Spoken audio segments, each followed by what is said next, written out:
چې د وینو څښل روا شي شراب نه، چې د وینو څښل روا شي شراب نه، میخانې د قدر ورشي مغراب نه، او اوازونه مې رګونه د زړه ریبي، اوازونه مې رګونه د زړه ریبي، نور د هر څه شي خاموش خو رباب نه، او چې نیم پاسي نیم د هغو په ضد پاسي، چې نیم پاسي نیم د هغو په ضد پاسي، هلته شر امکان لري انقلاب نه، او آتشین شراب بس کم تر قیامته، آتشین شراب بس کم تر قیامته، هیرومه ستا راکړې غضاب نه،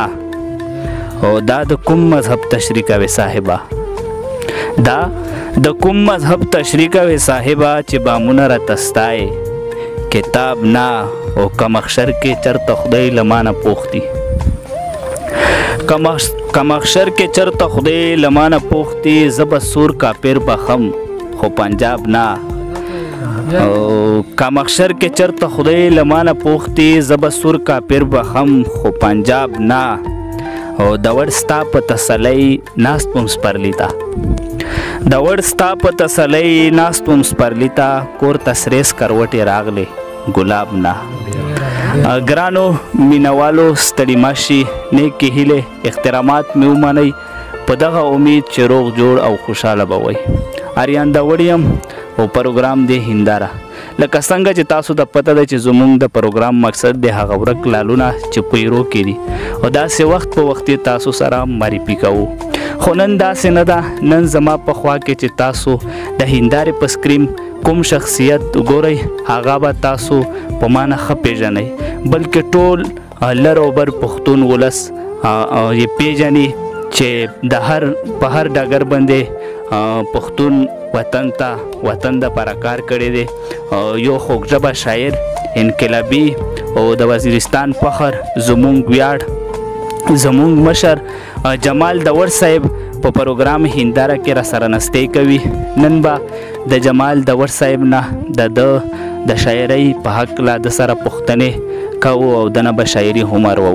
په ټولو نه اول زه په خپل پروګرام هنداره کې جمال دور صاحب تاسو ته مینه هرکلی او ستړي مه شئ. ډېره مننه کور مو ودان، او یو جهان مننه کوو چې تاسو موږ ته دا موقع راکوئ چې موږ خپلو مینوالو ته او خپلو خوږو اورېدونکو ته مخامخ راشو او د دې سره خپل مادګوړ شعرونه شریک کړو. ډېره مننه. ډېره مننه جمال صاحب. لکه څنګه چې د پروګرام په شروع کې ما دا وویل چې تاسو د هیڅ قسمه د تروب محتاج نه یئ، یقینا چې دا صحیح خبره ده، خو زموږ د پروګرام چې خپل کوم روایات دي که هغې تر مخه مو زموږ مینوالو سره خپله لنډه شن پېژنګلو وکړه، نو دا به ډېره ښه وي. ډېره مننه. زما نوم جمال دور د شمالي وزیرستان د خدي کلي سره تعلق لرم، او د سټارټ نه موږ بلکې د بچپن نه موږ په کومه کورنۍ کې چې موږ سترګې غړولې دي هغه د یو سیاسي کورنۍ سره تعلق لرو چې د عوامي نیشنل پارټۍ سره تړاو لري. نو د هغې وخت نه بیا چې موږ کله په خپل هوش سمبر کړی دی د سټوډنټ لایف نه، موږ په پښتون سټوډنټ فیډریشن شي، او بیا د هغې نه پس په نیشنل یوت ارګنایزیشن NYO چې کوم ورته وایي، او بیا اوس په پښتون ژغورنه غورځنګ کې، او په دې تسلسل کې ما په دې مینه کې چې د پښتون قام سره کومې ستونزې دي او کومې هلې ځلې دي، په دې تسلسل کې ما بیا په پښتو کې ماسټر هم کړی دی. خپل ایجوکیشن خو مې چې کوم دی هغه خو مې MS کړی دی په منیجمنټ ساینسز کې، او باقي خو بهر حال ستاسو مخامخ نن ناست یو، او دا لنډه شان پېژنګلو ده، زما په خیال دا پوره وه. ډېره مننه مشره. د پروګرام شروع کې یو غزل در نارووم، ولې چې زمونږ مینوال د غزل سره بلا مینه لري، بیا به مخکې ځو پوښتنې به کوو. ښه، تشکر. مطلع عرض دو چې کډه په سر په خپل وطن کې ښکته به راوړم. کډه په سر په خپل وطن کې ښکته به راوړم، او په غوسو شونډو کې د ژوند د خېشت سندره وړم. او شعر دا چې زما په سپینه لمن هډو د چا کار نه و. زما په سپینه لمن هډو د چا کار نه و. زما په سپینه لمن هډو د چا کار نه و، خو چې ستا ریښې ګریوان ګنډم هره خبره وړم. ډېر ښه، دا بیا اورم. زما په سپینه لمن اډو د چا کار نه وخو چې ستا ریښې ګریوان ګنډم هره خبره وړم او په ډېر غرور مې اسکا غاړه وراوړې درته په ډېر غرور مې اسکا غاړه وراوړې درته او ستا نه هم مات زړګی عظیم اشنا غراوړم ډېر خوشاله او سلفت وګانې الزامونه پیغورونه ویده سلفت وګانې الزامونه پیغورونه ویده او قسم مې کړی د ستا اوښکې تر کوثره وړم ډېر خوشاله دا بیا ویا سلفت وګانې الزامونه پیغورونه ویده قسم مې کړی د ستا اوښکې تر کوثره وړم ډېر خوشاله او بخښنه غواړم زړه ستا د اورېدو نه یم بخښنه غواړم زړه ستا د اورېدو نه یم هر څه چې کېږي پتا اسکه شمله سره وړم او یو بل شعر ده چې منم حیات یم خو پیښه د دلګري یم زه منم حیات یم خو پیښه د دلګري یم زه او د وینو ډکه خوله دیداره تر ګوهره وړم منم حیات یم خو پیښه د دلګري یم زه د وینو ډکه خوله دیداره تر ګوهره وړم او آخري مقطع دو چې تڼاکې خپې د غلې زړه وچه خلګۍ د وړه تڼاکې خپې د غلې زړه وچه خلګۍ د وړه لاسونه تش خو ضمیر سپینه ملغلره وړم ډېره مننه جمال صاحب دا مهال مو ژوند څنګه روان دی مونږ خو د پښتنو یو عام عادت داسې دی چې که چاته ته ووایې چې وخت تېري مو څنګه ده نو هغه به درته وایي چې خدای کرم دی او ډېر خوشحاله یو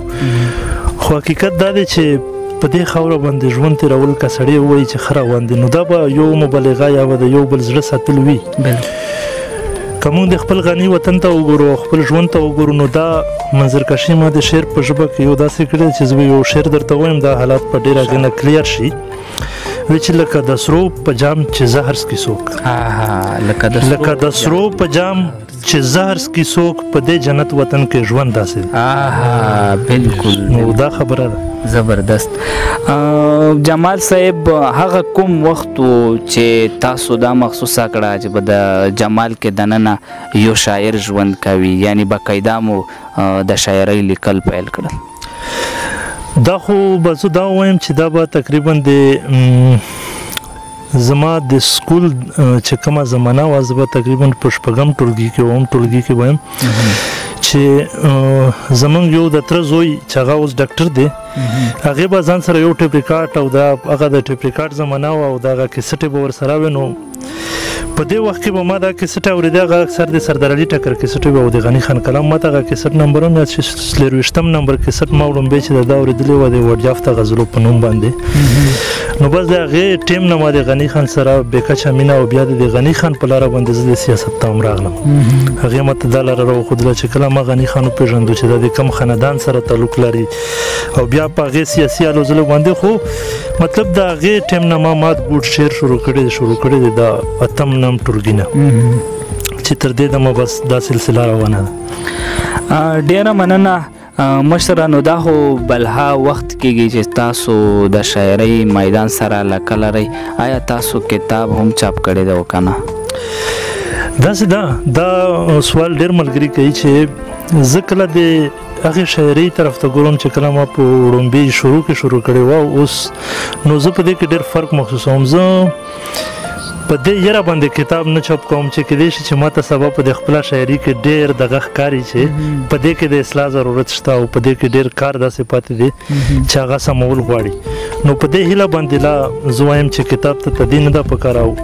زما خپل نظر هم داسې دی چې کتاب که سړی چاپ کوي بیا باید چې داسې کتاب چاپ کړي چې په هغې کې څه داسې خبره پاتې نه وي چې سړی وروستو پښیمانه بالکل خدای دې وکړي چې تاسو دې ته وتوانېږئ او کتاب چاپ کوي داسې کوم شخصیت وي چې هغې نه تاسو متاثره وئ یا یې په شعر پوه کړی وئ یعنې خپل استاد یې ګڼئ زه به دا ووایم چې څنګه ما په شروع کې وویل چې بنیادي توګه خو زه خپل استاد چې کوم دی هغه غني خان ګڼم ځکه چې زما بنیادي شوق د غني خان د شعرونو سره او زه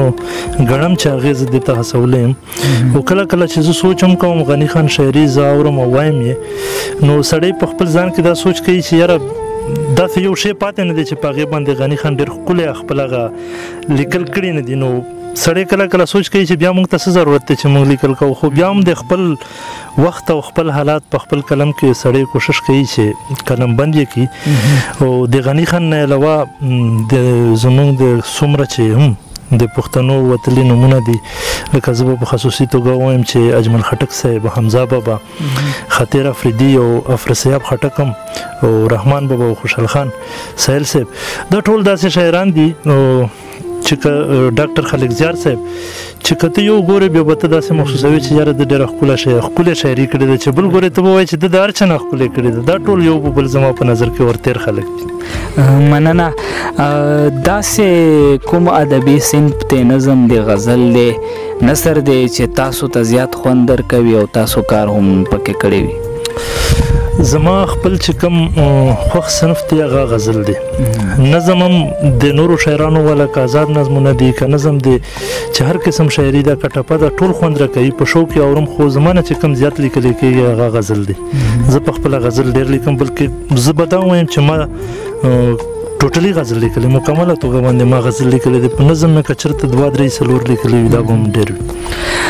ډیره مننه داسې کوم ادبي تنظیمونه دي چې هغې سره تاسو تعلق دی یعنې ټولنې وي تاسو باقاعده ناسته ورسره کوئ د اپریشن زربیزب نه مخکې خو به زه دا ووایم چې ما هغه داسې دوران و زما چې ما به خپله شاعري او خپل ځان داسې ښکاره کړی نه و چې ګنې موږ هم دلته د شعر او شاعرۍ سره علاقه لرو نو په هغه وخت کې ستاسو دا تنظیم چې کوم د رڼا ادبي ټولنه وه د دې ماته یاد شي د مشاعره یې وه په د های سکول کې لومړی ناسته پاسته مو د څه ټایم پورې بلکې په هغه مشاعره کې شرکت نو د دې نه وروستو بیا د کډوالۍ ژوند چې کله راغی ماته د کډوالۍ په ژوند کې د ګوهر وزیر او د دیدار وزیر صاحب په شکل شو بیا دلګیر داور صاحب او ستاسو نور ملګري داسې ملاو شول چې زه دې ته مجبوره کړم چې زه به اوس کلاو راځم میدان ته او په شعر او شاعرۍ په محفلو کې به کینم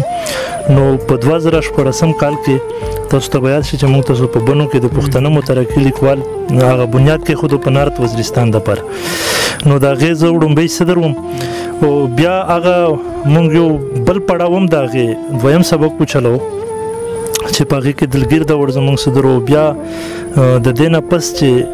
په هغې کې لږ ډېر د پښتون ژغورنې غورځنګ چې منځ ته راغی بیا زموږ مصروفیات داسې شول چې موږ نه هغه د شعر و شاعرۍ هغه سلسله تر یو حده کټ شوه د دې نه وروستو ټوچي ادبي ټولنه د میرلي د هغې سره زموږ ناسته پاسته هم ده او میاشتنی میټینګ هم کوو او د هغې سره فلحال زموږ تړاو دی ډیره مننه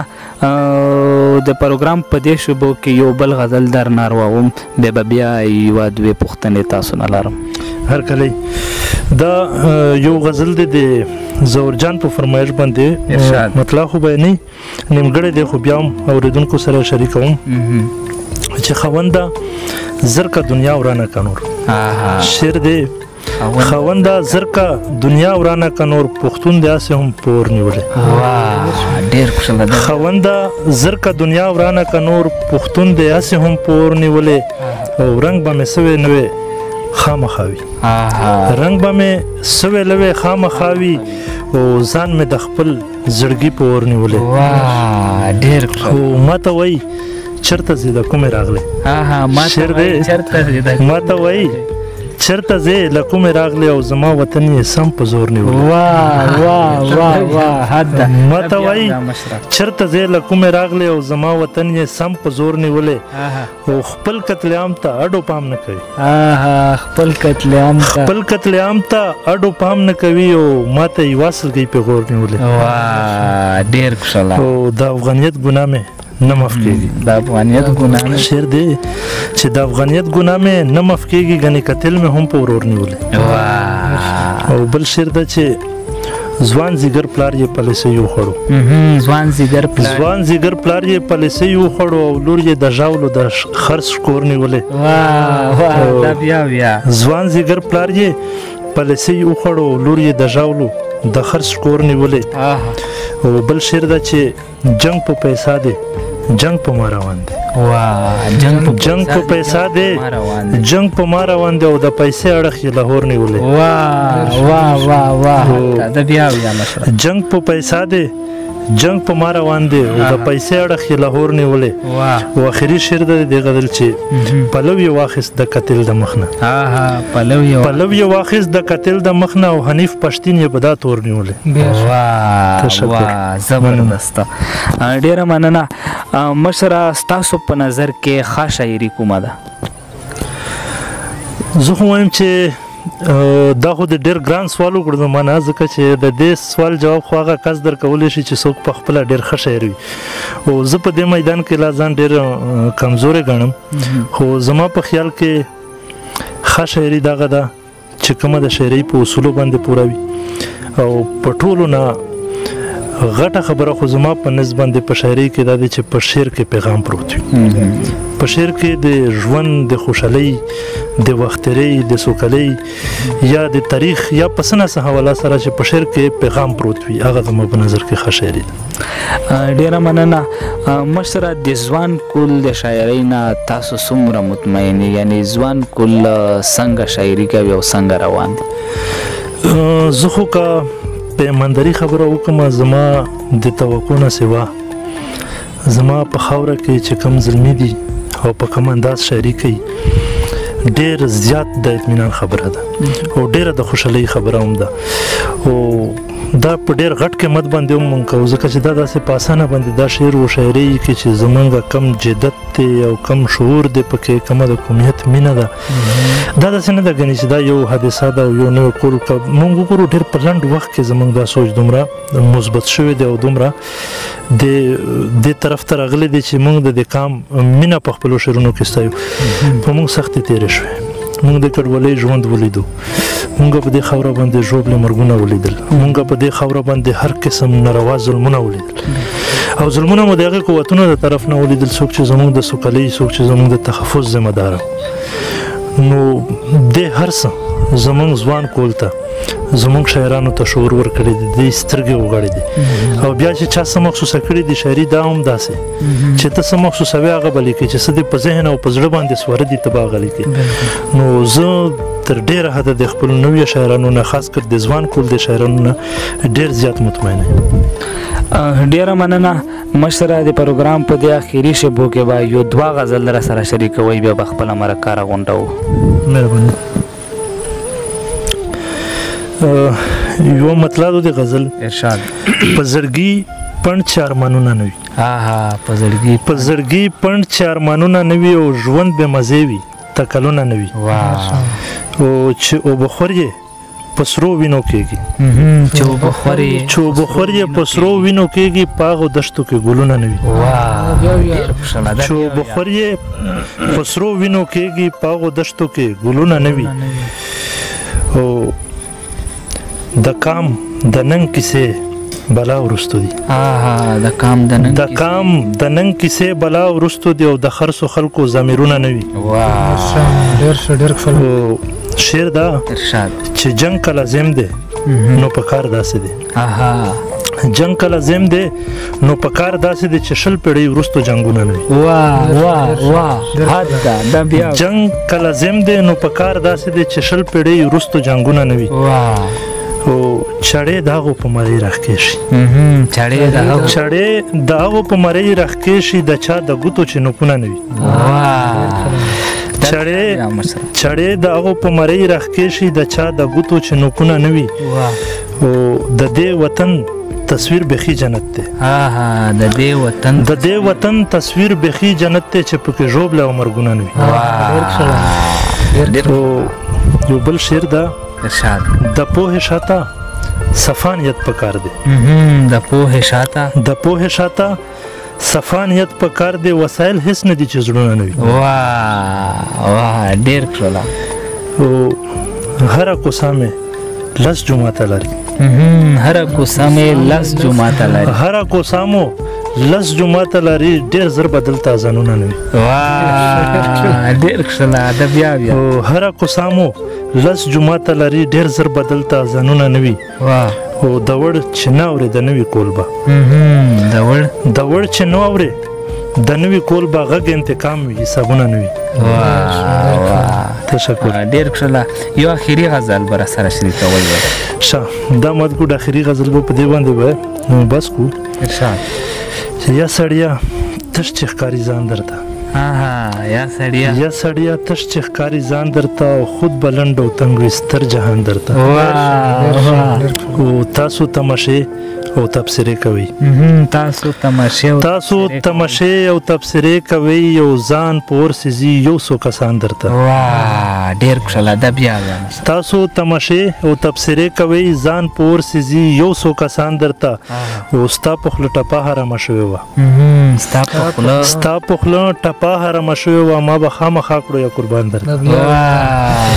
ستا په خوله ټپه حرامه شوې وه ما به خامخا کړو یا قربان درته او څومره دې د مینې نه پناه ساتي څومره دې د مینې نه پناه ساتي او ساج د شوې د ایمان درته څومره دې د مینې نه پناه ساتي او ساج د شوې د ایمان درته او ځمکې بدنصیبې اور دې واخیستو ځمکې بدنصیبې اور دې واخیستو پټه خوله زیر زیر ګوري اسمان درته ډېر ښه او دا وخت کې او دا خاوره زه پیژنم دا اوښکې او دا خاوره زه پیژنم پورته به هر ساس کې شي طوفان درته او بل شعر ته چې ته ژوند پرستۍ په غرغرا کړلې او ته ژوند پرستۍ په غرغرا کړلې او وس کا غړی ګرځي قاتلان درته او بل شعر دی چې ته خو زنور مرغان پشمار وژنې ته خو زنور مرغان پشمار وژنې او نخ کری زما مرګې توان درته او اخري مقطع دو چې ژبه یې د وړه لکه ګوړه ده او ژبه یې د وړه لکه ګوړه ده او زړه کې ساتلې دي مران درته زبردست ډېره مننه مشره ډېر خوند یې وکړو زړه مې نه غواړي چې د ستاسو خوانه لاړ شم ولې چې ستاسو خبرې او شاعري بلها خوند یې ماته راکړلو خو بیا هم د یو پروګرام اختتام وي نو وخت هم قیمتي دی تاسو هم د لرې نه راغلي یئ تاسو به هم خپل کلي ته درومئ او د پروګرام په دې اخري شیبو کې به زمونږ مینوالو ته او د ځوان کول ته تاسو څه پیغام ورکوئ غواړئ ډیره مننه په ټول ناول خو زه بیا په اخره کې ستاسو او د اوریدونکو شکریا ادا کوم چې موږ ته مو ټیم وبسو چې زموږ د مدګوډه شاعري مدګوډه الفاظ تاسو اورئ او خوند ترې واخلئ زه په اخره کې د ځوان کول دپاره تاسو ویل چې پیغام ورکړي زما به صرف او صرف پیغام دا وي چې هغه ځوان کول چې څوک په خپل تعلیمي سلسله کې بوخت دي هغه د ډیره زیاته توجه په خپل تعلیم باندې ورکړي ځکه چې دا خاوره اړتیا لري د ځوان کول نه د شعور د حوصلې د برداشت او د روښانه راتلونکي تمه ده د دې خاورې د ځوان کول نه او په خصوصي توګه به زه د مسافرو وروڼو دپاره دا وایم چې زموږ څومره مسافر وروڼه دي چې دا به هم د دې خاورې او د دې وطن دپاره د دې وطن په مینه کې هغه خپلې شپې ورځې هغه شیبې د ځکه په ارام وګڼي چې د دې په سر دلته یو خاندان ښه ژوند تېروي د سوکالۍ ژوند تېروي او د دانش صاحب په شعر باندې به د پروګرام نه او د مسافرو وروڼو ته دا شعر ډالۍ وي اجازت په واخلو چې ګرانه مسافره داسې نه ده چې تا نه غواړم او تا غواړم خو تا په خپل وطن کې رسوا نه غواړم او دا مې د ژوند حق دی چې د ژوند نه به مفرور یم ځکه چې مزدور ابن مزدور یم ډیره مننه ګرانو مینوالو دا مشر جمال دور صاحب چې د سره مو د شاعرۍ په موضوع باندې خبرې اترې وکړې او شاعري مې هم تاسو ته ترېنه واروله اوس د پروګرام په آخر کې ما اریان دور ته او مشر جمال دور ته او موږ سره ناستو ملګرو ته راکړه اجازه تر بلې مرکې پورې مې په خدای سپارم د خدای په امان